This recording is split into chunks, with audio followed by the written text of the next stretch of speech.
বিধানসভা নির্বাচনের এখনো বাকি রয়েছে, তার আগে কিন্তু দেখা যাচ্ছে দেওয়াল যে দখল সেটা নিয়ে কিন্তু একটা উত্তেজনা এই মুহূর্তে ৩ নম্বর ওয়ার্ডে রয়েছে ডানকুনি পুরসভা। যেমনটা অভিযোগ, এই যে দেয়ালগুলো দেখতে পাচ্ছেন সেই দেয়ালগুলোতে তৃণমূলের দখল থাকলেও, অর্থাৎ দেখা যাচ্ছে লেখা রয়েছে টিএমসি 2024 থেকে 30 পর্যন্ত একেবারে তৃণমূলের এই দেওয়াল কার্যত দখলে। কিন্তু সেখানে দেখা যাচ্ছে যেমনটা স্থানীয় কাউন্সিলর মৌমিতা পাল অভিযোগ করছেন, তাদেরকে না জানিয়ে বিজেপি বহিরাগত বারাসত থেকে লোক নিয়ে এসে সেই দেয়ালগুলোতে কার্যত বিজেপির স্টিকার সেটে দিচ্ছে এবং তারপরে যথেষ্ট উত্তেজনা পরিস্থিতি তৈরি হয় এবং তারপর ঘটনাস্থলে পুলিশ এসে কিন্তু সেই পরিস্থিতি নিয়ন্ত্রণে আনে। দেখতে পাচ্ছেন এখনো বেশ কিছু দেয়ালে সেই স্টিকার রয়েছে, যেখানে দেখা যাচ্ছে এবার বিজেপি সরকার এই স্টিকার কিন্তু সাটিয়ে দেওয়া হয়েছে। ওই ম্যাডাম, শুনলাম নাকি বাইরে থেকে লোক এসে বিজেপির প্রচার লাগাচ্ছে। হ্যাঁ, এখানের যে এলাকার নেতা আছে তারা তো সাহস পাচ্ছে না, কারণ তারা ভীতু কাওয়ার্ড, তারা বাড়ির ভিতরে ঢুকে বসে আছে, তাদের ক্ষমতা নেই, কারণ মানুষের পাশে দাঁড়ায় না, মানুষের কাজ করে না, একমাত্র টিএমসির ছেলেরাই থাকে এবং টিএমসির যত কর্মী আছে তারা সকলের বাড়ি বাড়ি যায়, সকলের উপকার করে। সেক্ষেত্রে তাদের আর কোনো উদ্দেশ্য অন্য কিছু নেই, তারা বাইরের ছেলেদেরকে নিয়ে এসে টিএমসি লেখা ইয়ের ওপর ওরা যত বিজেপি স্টিকারগুলো লাগিয়ে দিচ্ছে, তাও চুন নয়, কোনো কিছু নয়, ওরা স্টিকার এনে শর্টকাটে কাজ সারছে এবং বহিরাগত ছেলেদেরকে দিয়ে এখানে গন্ডগোল পাকানোর চেষ্টা করছে। যদি আজকে একটা কোনো টিএমসি কর্মীর কিছু বিপদ হয়ে যায় বা আম পাবলিকেরই যদি বিপদ হয়, তার দায়ভার কে নেবে? বিজেপি নেবে? বিজেপির ছেলেরা নেবে? যদি সেটাই হয় তাহলে তারা সামনে এলো না কেন? এতবার করে আমাদের ছেলেরা তাদের গায়ে হাত দেয় না, আটকে রেখে দিয়েছে, তাদেরকে আসার অনুরোধ করা হয়েছে কিন্তু তারা আসেনি, কেন এলো না তারা? তার মানে তারা ভীতু, তারা সঠিক প্রশ্নের উত্তর দিতে পারবে না বলে তারা অ্যাভয়েড করলো এটাকে। আর বিজেপি সংগঠন তো তেমন নেই মনে হচ্ছে। না, নেই, তারা শুধু দু চারজন আছে, ভয়ে ঘরের মধ্যে বসে থাকে, রাতের অন্ধকারে ঝান্ডা লাগায়। যখন মানে বিজেপি একটা বক্তৃতা দেয়, বাইরের লোক নিয়ে এসে বক্তৃতা দেয়, নিজেদের বলার ক্ষমতা নেই, তার সাথে হচ্ছে নিজেরা বলবে কোথা থেকে? ওরা বলার কাজই করতে পারেনি তো আর কোথা থেকে বলবে? সব কাজ তো আমরাই করি, আমাদের তৃণমূলের কর্মীরাই করে, তারাই মানুষের পাশে গিয়ে কাজ করে দেয়, সে তো ওদের আর বলার কিছু নেই। তারা সবসময় কুৎসার হঠাতে এসছে এবং ধর্মীয় স্লোগান দিয়ে, ধর্মীয় মেরুকরণ নিয়ে বিজেপি করা যায় না। কাজ করতে গেলে মানুষের পাশে থাকতে হবে, মানুষের সাথে থাকতে হবে। যারা এগুলো করছে তাদেরকে ধরেছেন না কি করলেন? হ্যাঁ, তাদেরকে আমরা থানায় খবর দেওয়া হয়েছিল এবং থানায় এসে তাদেরকে তুলে নিয়ে চলে গেছে।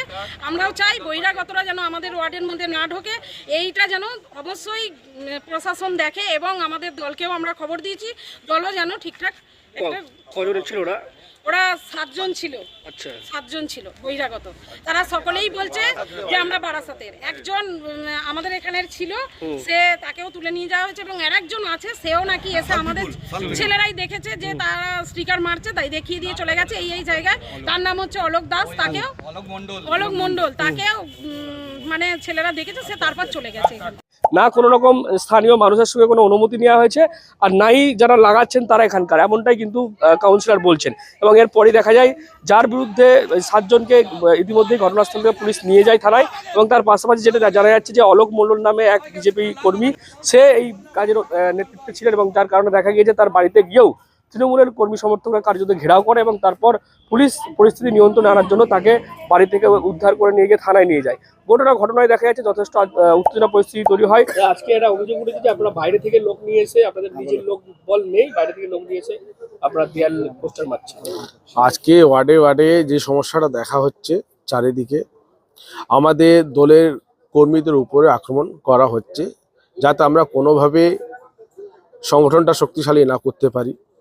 আমাদের কর্মীরা আজকে সংখ্যা আমাদের কাজে রাস্তায় নেমেছে কাজ করার জন্য, কিন্তু এরা আমাদেরকে ধমকি ধামকা চমকে দিয়ে আমাদেরকে দমিয়ে দিতে চাইছে। আজকে তারা বলছে বহিরাগত। কারা বহিরাগত? এখানে একজনের লোক বলতে পারবে বহিরাগত? আমাদের দলীয় কর্মী সকলে। আজকে ওরা জানে কি পায়ে তলা দিয়ে মাটি সরে গেছে আর মানুষ ওনাদেরকে মেনে নিতে পারছে না।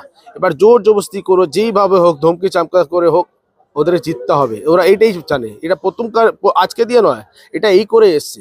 শিক্ষা কার কাছে পেয়েছে? ওরা সিপিএমের কাছে তো শিক্ষাটা পেয়েছে। তো ওরা এটা করবে, আমরাও জানি, আমরা কিন্তু বসে নেই, আমাদের কাজ আমরা করে যাব, যা করা আছে সে করুক, আমাদের অসুবিধা। আমাদের সংগঠন নেই বলছে তৃণমূল, যার কারণেই বহিরাগতদেরকে নিয়ে এসে দেয়াল লেখাটা হচ্ছে বা প্রচার করতে হচ্ছে। এরকম কোনো ব্যাপার না, বহিরাগত এখানে কেউ নেই। এখানে যা আছে আমাদের বিজেপির লোকরাই আছে, আমাদের 21টা ওয়ার্ডের লোকরাই আছে, যা করছে আমরা নিজেরাই করছি, আমরা বাইরে দিয়ে কোনো লোক আনার দরকার নেই।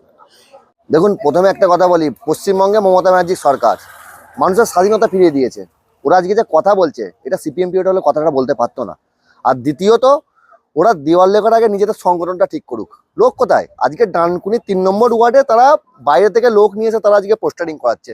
ডানকুনির লোক পাক না, তারা নিয়ে আসুক, তারা নিয়ে এসে করুক ডানকুনিতে, আমাদের তো অসুবিধা নাই। মমতা ব্যানার্জি বলে দিয়েছে যে রাজনৈতিক দল যেভাবে যে যেরকম পারবে করুক। আজকে পশ্চিমবঙ্গে মমতাময়, ওরা পাচ্ছে না, সংগঠন নেই। আর দেওয়াল লেখা তো ছেড়েই দিন, আগে সংগঠনে জোর দিক, তারপর দেওয়াল ঠিক করবে। হচ্ছে যদিও বিজেপির পক্ষ থেকে বলা হচ্ছে বিভিন্ন ওয়ার্ডে যেভাবে এই বিজেপি কর্মীদের উপর আক্রমণ করা হচ্ছে তার মূল কারণই হচ্ছে তৃণমূলের পায়ের থেকে মাটি সরে গেছে, এমনটাই কিন্তু বিজেপি পাল্টা কটাক্ষ করছে। গোটা বিষয়কে কেন্দ্র করে দেখা যাচ্ছে যথেষ্ট উত্তরা পরিস্থিতি তৈরি হয়, তারপর দেখা যায় পুলিশ বিষয়টিকে হস্তক্ষেপ করে এবং পরিস্থিতি নিয়ন্ত্রণে আনে। এবং এখন দেখা যাচ্ছে যে যে দেয়ালগুলোতে মূলত অনুমতি ছাড়া যে দেয়ালে স্টিকার লাগানো হয়েছিল সেইগুলোকেও কিন্তু তৃণমূলের যারা কর্মী সমর্থক পরে তারা সেইগুলোকেও আবার সেখান থেকে কিন্তু সরিয়ে ফেলেছে। সব মিলিয়ে এই যে নির্বাচন এগিয়ে আসছে তার আগে থেকে দেখা যাচ্ছে ডানকুনিতে কিন্তু এই যে রাজনৈতিক পারদ সেটা কিন্তু আস্তে আস্তে ছড়ছে। আপনারা কি বলবেন এই বিষয় নিয়ে অবশ্যই কমেন্ট বক্সে। এরকম আরো খবর পেতে নজর রাখুন ডিএনএন বাংলায়। ডিএনএন বাংলা সবার মনে সবার ফোনে।